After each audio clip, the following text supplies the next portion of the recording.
Pet Rescue is in 45 minutes, followed by Friends at 5:30. First of all, though, it's party time as Countdown celebrates a milestone in television history.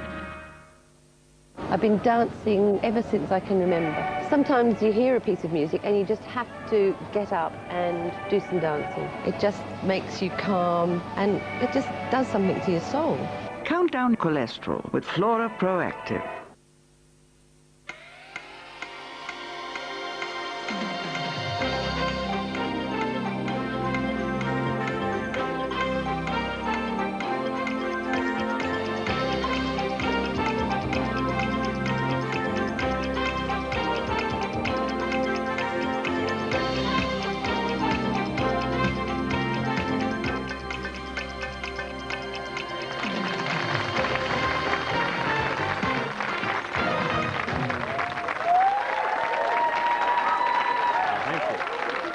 Well, that's lovely. Thank you very much indeed. And welcome to you all, of course, out there. We have a big crowd here in the Countdown studio, as usual. It's a rather special day today. In fact, it's a very special day because today, November the 2nd, in the year 2000, is our 18th birthday.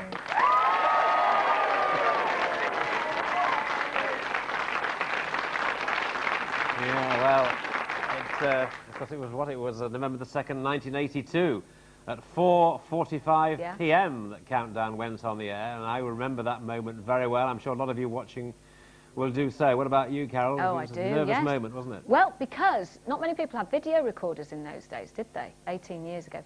And we hired one specially for the day, and the blooming thing broke down at 4 o'clock. I remember it for that. That was, well, I watched it. I was recorded, obviously, and I watched it in the newsroom of Yorkshire Television, and everyone gathered round. I was the anchorman of Calendar at the time, and everyone was gathering round at 4:45, and we watched all the sort of test transmissions. And then everyone was getting very excited. Then there was a huge gap and a blank on the screen, and everything went blank. There was nothing, no transmission or anything, and everyone said, hello, what's happened? And apparently had to do some engineering work, and then suddenly that logo comes on. From nowhere it comes on, and Paul Coyer said, this is Channel 4. And then it was Countdown. We were on the air. It was quite emotional, really. Do you remember my first words? Anyone remember my first words? No. As the countdown to the start of a brand new channel ends, a brand new countdown begins. Oh. Well, you see. Neil Armstrong, thou should be living at this hour. Well. Can I just show you? We have rummaged through the drawers in our office. I just want to show you this. This is my application form for the job. Still there. That was me in 1982. Can you get that? Can you see? Yes, yeah. Can you see that? That was me in 1982. But my mum had written a letter, and she'd written this terrible letter bragging about, you know, oh, if it's beauty and brains you want, addition is no problem, blah, blah, blah. And I said, Mum, there is no way that you are sending that letter in. It is just dreadful.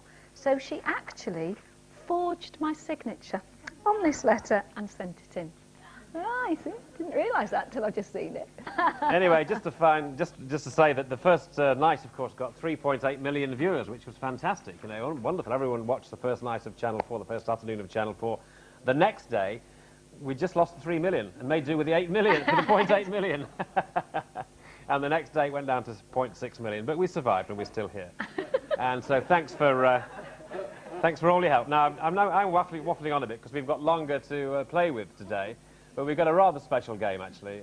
We're not going to sort of go mad in the celebrations today, but we're going to play the game as normal, with all the seriousness that it deserves. But we've got some real top players. So will you please meet our teams? We've got 2 teams of 2 today, as you might have seen from the opening shot, just for this one day only. So will you please welcome our teams, Giles Brandreth and Mark Nyman, and Joe Brand and Damien Eading.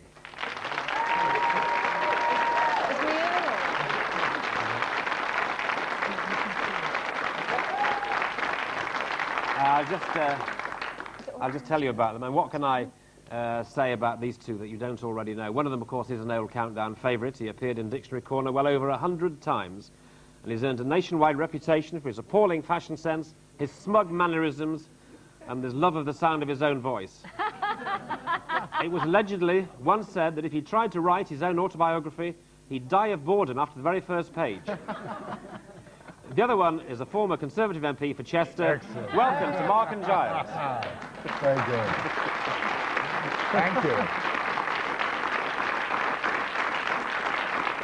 I've raided my wardrobe in order to be here today because I've actually taken out of mothballs the jumper I wore on our first birthday 17 years ago.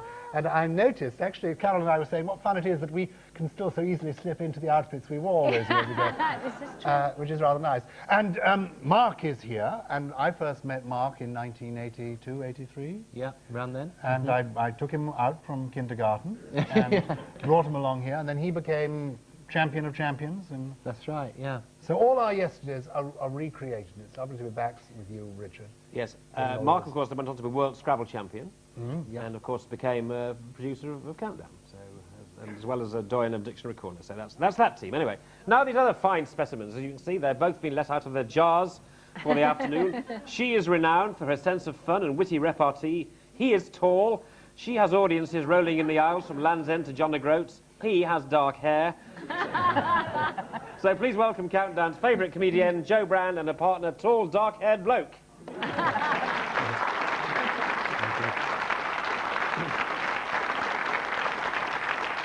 Well, Joe, you've been a fan of Countdown since day one, haven't you? I have. I'm just glad I could come along on my 18th birthday to join in. Yes, indeed. I was born 18 years ago while my mother was watching Countdown. She screamed, "I've got the conundrum," and out I popped. It was marvellous. And can I just say, I thought your catchphrase was, "Please watch this or I'll have to go into a home." That's a much better one, isn't it? I'm working on it, but it hasn't really caught on yet, I'm afraid, Joe. OK, now, what can I say next? Well, I'll say this. It doesn't take much to make me content, because, you know, I'm a soft-hearted gent. Just give me a woman with beauty and wits, a fine sense of humour for dealing with twits. A love of the language, both obscure and well-kent. Dark eyes that twinkle with merriment. Thank goodness she's here. It's our Susie Dent.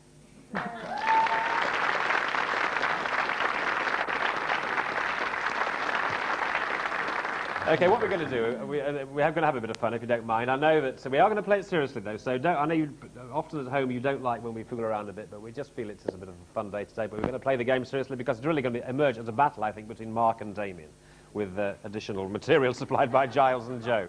So let's start off now. It's a team effort, please. Now, so carry on, please. Giles and Mark, will you please pick your letters? Consonant, please, Carol. Ooh, Mark. N. Strange saying this again Yeah, after it is, this isn't time. Vowel. I. You next. Consonant. D. This is easier than I thought. Vowel. U. Consonant. N. Vowel. Oh, I'm warming to this. O. Consonant. P. Should we toss for the next one? Whatever you want. Vowel.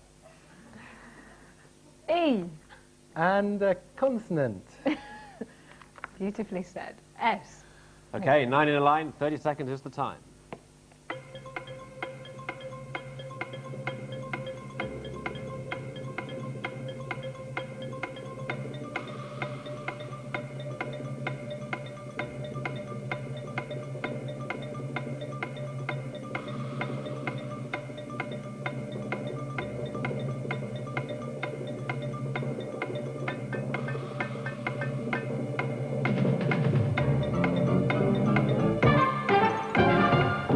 OK, well, you have a little conflab and then decide what you're going to declare. So, Mark and Giles, how many? 8. OK, Joe and Damien? We're going to stick with the safe fate. OK, well, I'll go to you two then first. Yeah, we got in pounds. In pounds, yes. Like Carol Waterman is paid in pounds at the end of the day, in a brown envelope. Now, Joe and Damien? There you go. In pounds? Yep. OK? OK, well, that's eight apiece, so that's where we start. 8 on the board. All right, then, Joe and Damien, your letters, please.